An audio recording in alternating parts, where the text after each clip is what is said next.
Hello, hi. How are ya? Thank you for clicking on my channel. I'm Danny. I hope you're doing well today, tomorrow, next week, next month, next year, whenever this video is being viewed by anyone, anywhere. I hope you're well. How are you? Today's a fun video because I today wanted to recommend two books, and I'm watching Yellow Jackets, a very eerie and creepy show, and I thought, why not recommend some books that are in that genre? So it's a bit of like thriller, mystery, and like a glimpse of horror, depending on what you like. And I have two books here, and they might look intimidating. I know, but they are worth it. I read these books over 2 years ago now, and while just jogging my memory, they were really good experiences while reading them. So let's get into it. The first book I have for you guys today is The Outsider by Stephen King. I mean, Stephen King, his name precedes him. I think everyone knows who Stephen King is. You've probably either read a glimpse, or just experienced some sort of like, Stephen King, type of work, either famous, infamous, or otherwise. And this is the first Stephen King book I read. Now, I remember picking this book up in the library. Actually, same with the other book. I picked this book up in the library just off the whim. I wanted to just try something different, and I remember not reading the synopsis. Now, one thing, there's a show on HBO called The Outsider, and like most things that are like movie book adaptations, I recommend reading the book first. So the synopsis of this book is that there was some sort of murder that happened. A child. So the book starts in a very eerie way, I must admit, and it's very creepy. So I would advise checking trigger warnings. And a child had been mutilated in some way and has been like kind of left in a very unsettling way. And he gets found by a dog, by an older man walking his dog, and obviously the police finds the boy and they start investigating. Now they catch this one man who, all the odds were just against him. He was clearly the murderer, and they're trying to like arraign him and get ready for a trial and everything. But while investigating, he's saying he wasn't there, and he's trying to give the evidence of where he was, and the evidence didn't stack up until he said that he was out of town at the time when this particular murder happened. And then obviously when the trial was supposed to be closed on the investigation, they had to open it back up, and they had to invite another detective from a different state she was so brilliant. It's amazing, and it's played by Cynthia Erivo in the show. So it was actually good to picture. If I'm going to reread this now, I would picture the detective as Cynthia Erivo, because she did a really amazing job. So the investigation is going on. They're trying to look for who it could have been, who is trying to frame this guy if truly he wasn't there. And based on the evidence and where he was at the time of the murder, he wasn't in town. Now, it gets a bit, I don't want to say supernatural, but it gets a bit weirder, because apparently, allegedly, someone, somehow is taking or has taken the shape and form and identity of this man who was out of town on a conference and used his face and his whole body to commit murder. And it's not making sense, because all the tracks still lead back to that man who said he was out of town at a conference, and there's evidence to prove that he was not in town. There's like plane tickets, credit card payments, and everything that prove he wasn't there. But this one thing has kind of taken his identity, and this detective that they invited, she's trying to track everything, and then she's realized that there have been some murders in the past in a different town, and there's some other murders going on in a different town in the future, during this investigation, and they're trying to trail it down.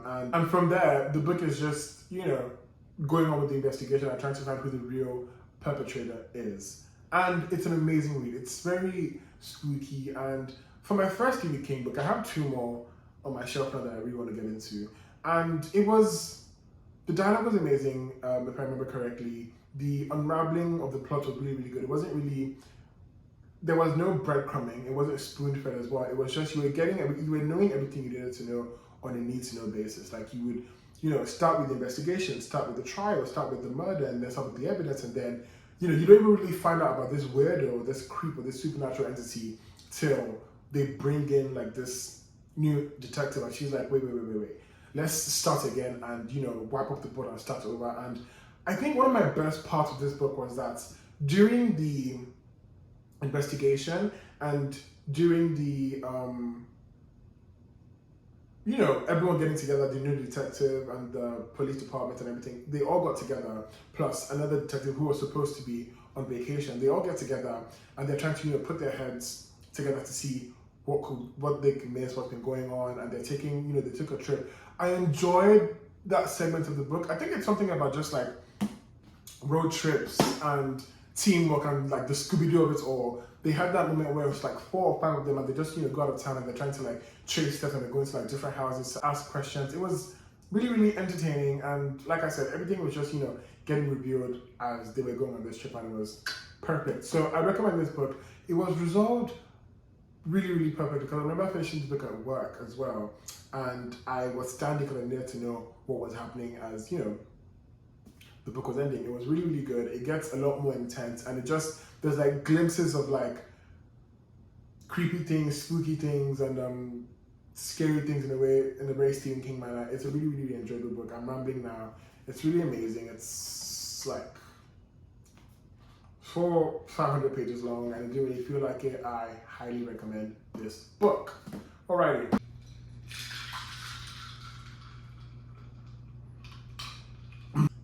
Imaginary Friend, Steven Chbosky. So, this is the same person that wrote Perks of Being a Wallflower. And before reading this book, I had not read the book or watched the movie. But then I watched the movie after reading this book, and brilliant mind, brilliant mind, brilliant mind. So, this book follows a child and a mother. The mother is someone who is basically poor, and she's running away from her ex-boyfriend who was abusive. So, they're going from town to town. So, it's a child who's very used to moving every quarter, so he doesn't really make as much friends. But they win the lottery.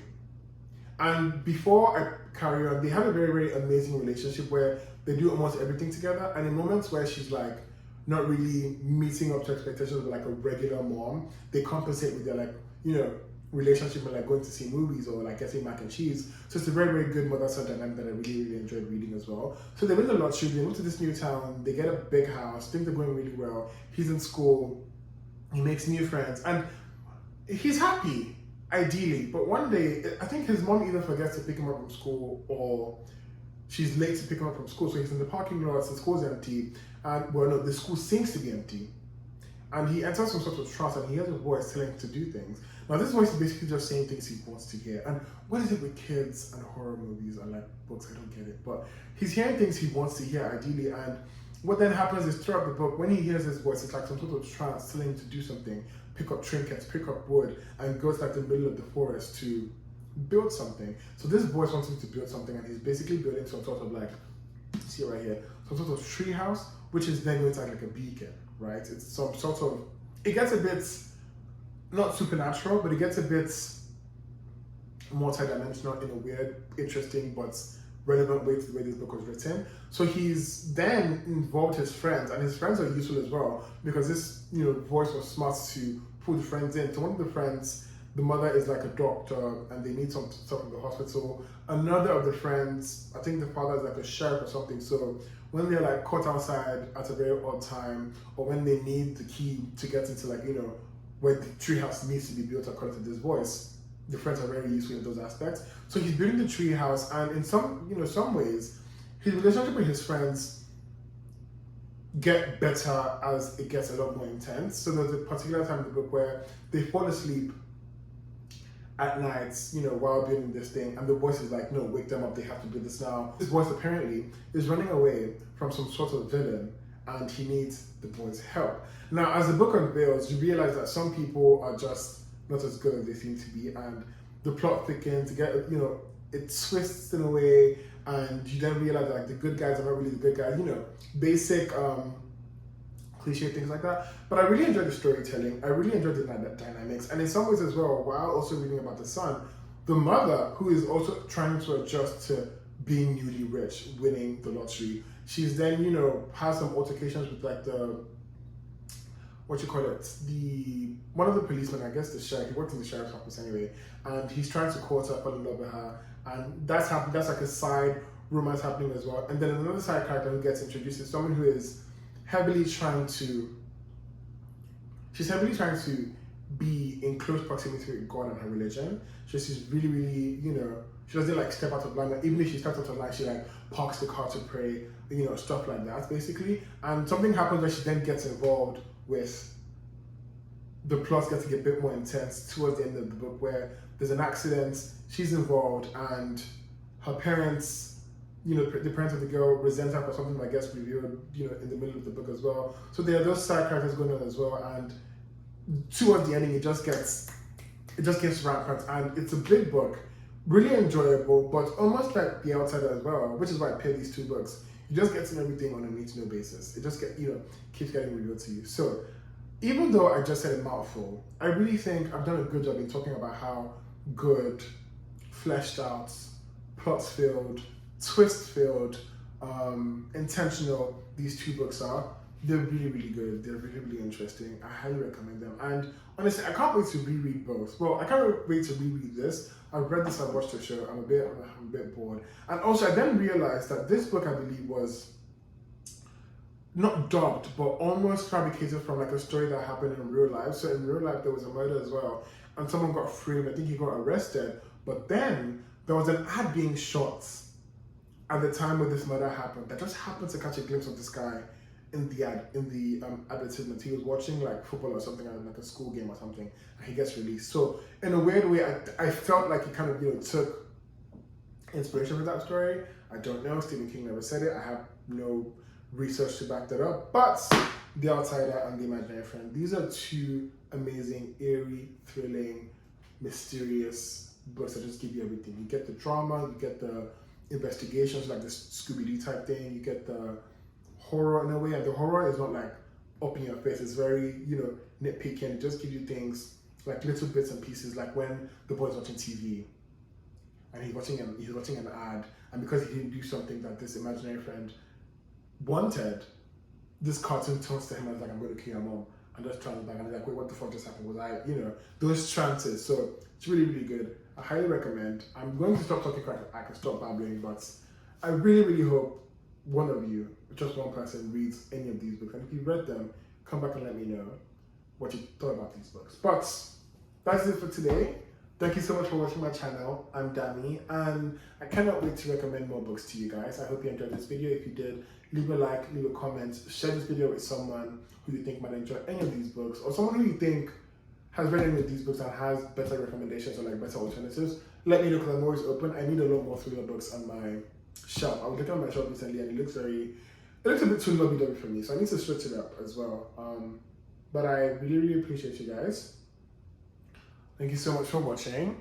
Like I said, I'm Danny. This is really, really fun. And yeah, I will see you next week or next time I'm talking about books. Bye!